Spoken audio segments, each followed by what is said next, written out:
ZOPO is a well-known brand among China smartphone fans and have been represented on the phone market for some time. Lately it has been a little bit quiet, but now ZOPO are finally ready with some new interesting models. I'm Styler and this is my review of the ZOPO Speed 7 Plus.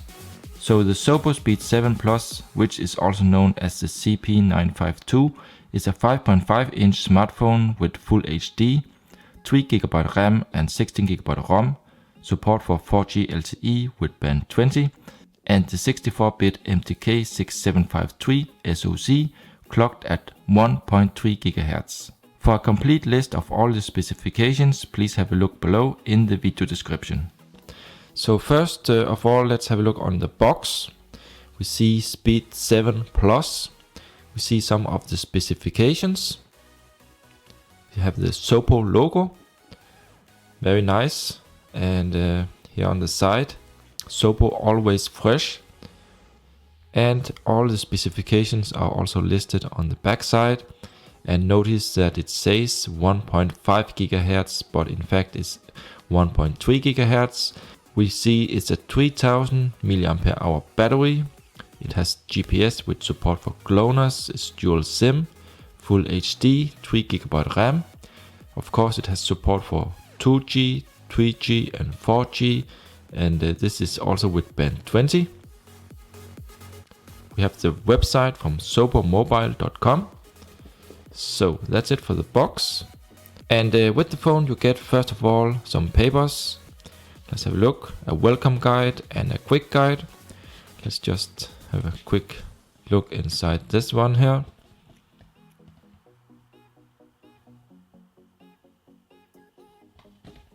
See the social media channels from ZOPO. And we have a quick guide, different languages. English and also German is included. Then we have a standard wall charger, 5 volt, 1 amp. We have the micro USB cable and we also find some nice earphones. And last, there is also a tempered screen protector, real glass, so you can protect the display. So that's it for the accessories and the content. So now to the phone design and details. On the top we find the light and proximity sensor, a red notification LED, the ear speaker together with the 5 megapixel OmniVision front camera. The phone has a 5.5-inch Full HD display with very nice sharpness and brightness. In the bottom we find the on-screen software, back, home and menu buttons, so it has no kind of hardware touch buttons.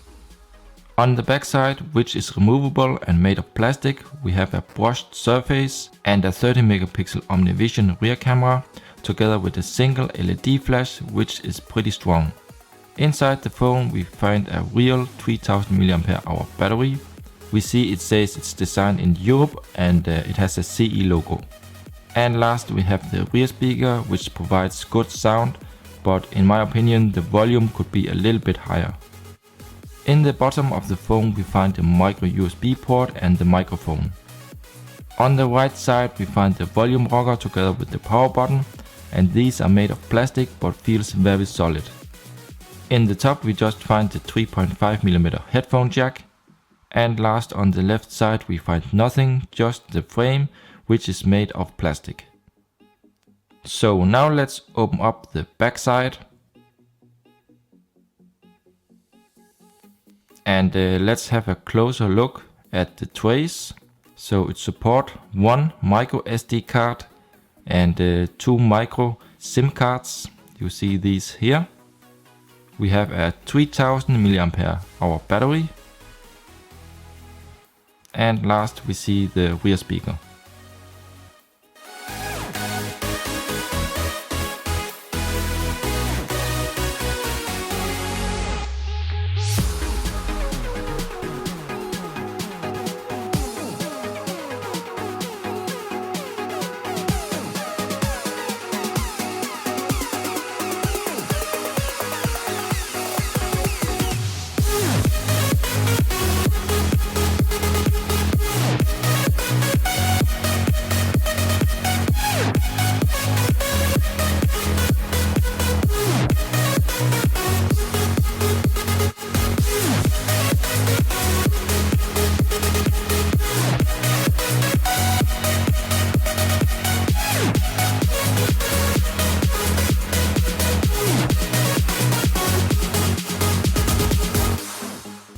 now let's have a closer look at the phone.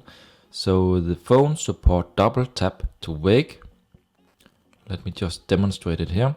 We see the lock screen and we have shortcuts to the dialer and the camera. Let me just lock again, and you can also just slide up to unlock directly. It support off-screen gestures, so let me try for example a C for the camera. And let's also try a M for music player. Yeah, so this is working great. Let's try to use the air gestures to unlock. See it here. So very nice, double tap. Use your hand to wave and unlock. So it supports both off-screen and air gestures. And let me show you the UI speed.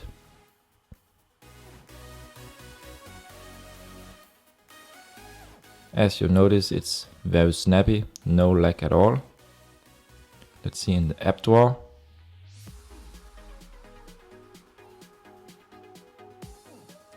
Let's see the overview, wallpapers. Okay, and let's see widgets.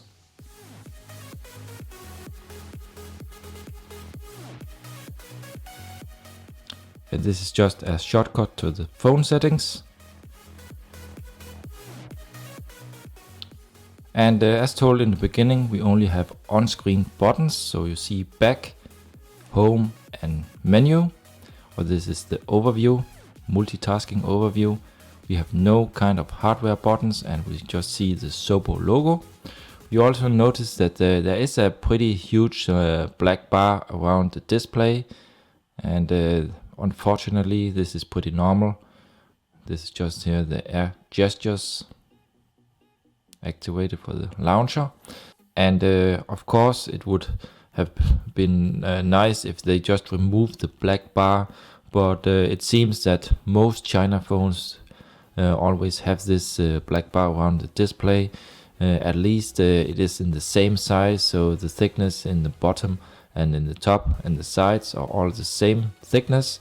For example, on the Elephone P8000 or 7000, the black bar is thicker in the bottom and the top, and that actually looks pretty crappy, I would say. At least they should do the black bar in the same thickness like on this model here, so thumbs up for that, ZOPO. And let me show you the quick toggles. Very standard. Let's check here the animation for auto rotation, and here directly for the Wi-Fi. Also notice that the brightness is set really low right now. It has really good brightness and the screen is very sharp in my opinion. Let me try out the vibration tester. So the vibration is, it feels nice actually. It's kind of deep and bold, and I do feel it, but you can't actually hear that the vibrator is working, but I feel it very nice in the hand. But it could maybe be a little bit stronger in my opinion, but I guess it's okay. And now let me demonstrate the viewing angles. So this is with the highest brightness right now. So you see really good viewing angles on this display here. IPS. It's very sharp still from the sides. And if you tilt the phone, good colors.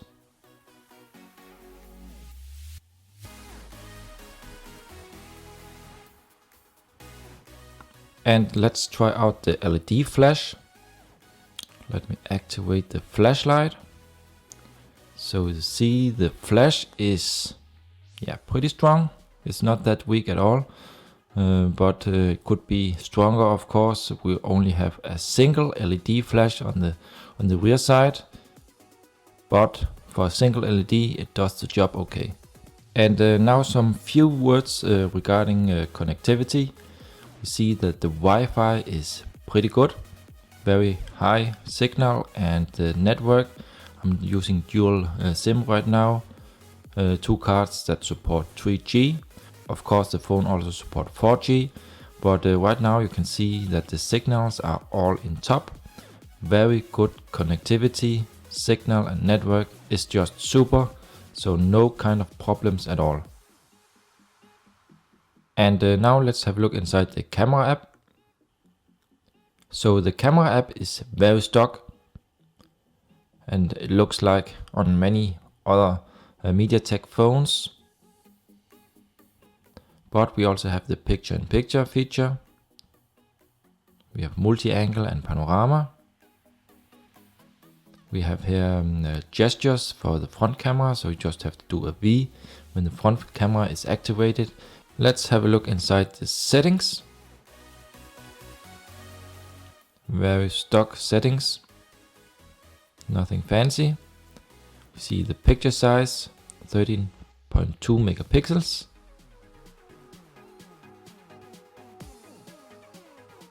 Let's try full screen. 13 megapixel, standard 4:3.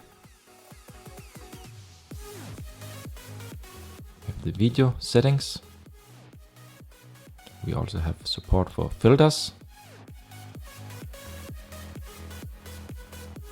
And for camera samples in full resolution, I will provide a link to some samples in the video description, so don't forget to check these out.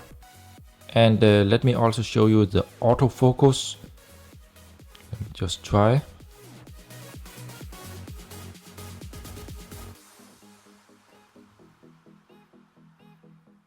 So this is working pretty good.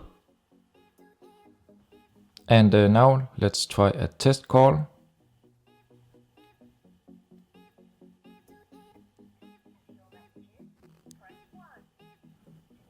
So this is the proximity sensor, it's working. Let's try the built-in speaker. You have no messages in your voicemail box. To listen to your messages, press 1. And the phone also has a built-in notification LED, but only in the color red, and it will be located in this spot here. I will show it later in the video how it looks like with the test app LED manager.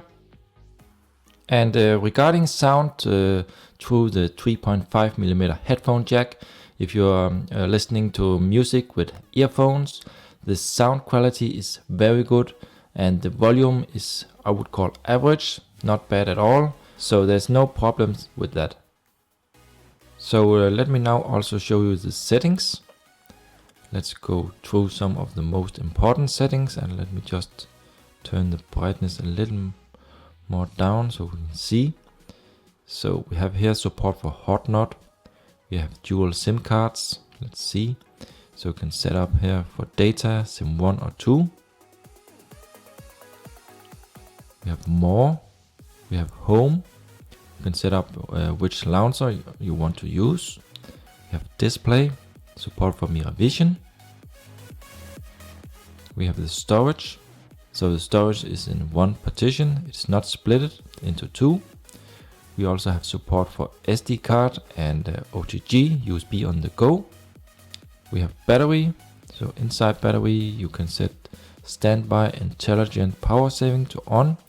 You can enable a battery saver. We have the apps, and let's see the RAM consumption. You can see that here. And let me also try to enable cached. Now we see 1.6 gigabyte. Then we have gesture sensing, and let's see. This is the air gestures for the launcher. You can flip to mute, unlock gesture. We have for FM radio, clock and contacts.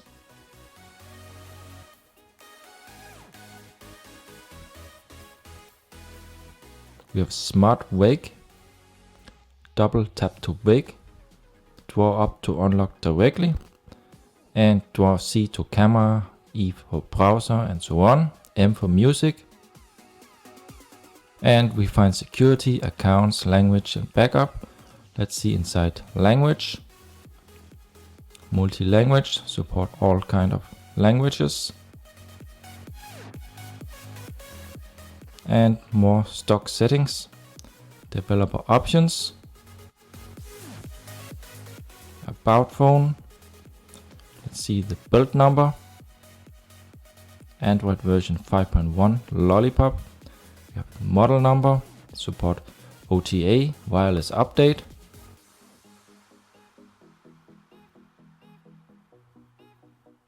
Let's check the Android version. Lollipop. Okay.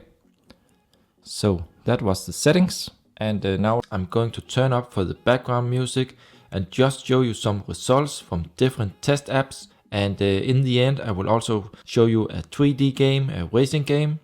So let's get started.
We are now in the end of the review and I will now list my personal pros and cons.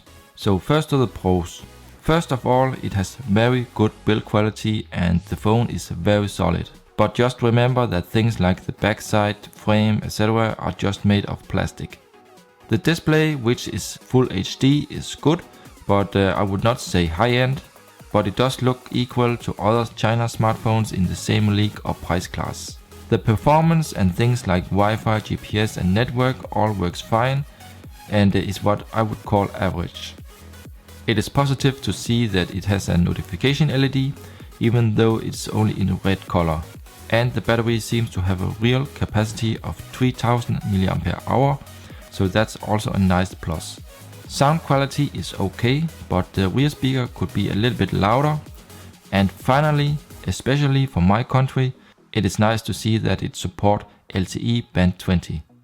To the cons are that it is a little bit expensive, but on the other hand you will also have real support in Europe. And the phone is in a pretty high quality. The Speed 7 Plus is advertised with a clock speed of 1.5 GHz, but it is in reality only on 1.3 GHz. But in use you will probably not notice this at all. The frame is just made of plastic. I think they could have made this of metal instead and it would then have made the phone more premium. It has no kind of gyroscope sensor, so things like Google Cardboard will for example not work with this phone. And last, there is some bloatware on the phone out of the box. I would of course rather like it to be 100% clean. Well guys, that's it for the review. Remember also to check out my blog, you'll find the link in the video description. If you have any questions, feel free to comment below, give a thumbs up and subscribe to my channel for more. Thank you for watching and I'll see you in the next one. Bye bye.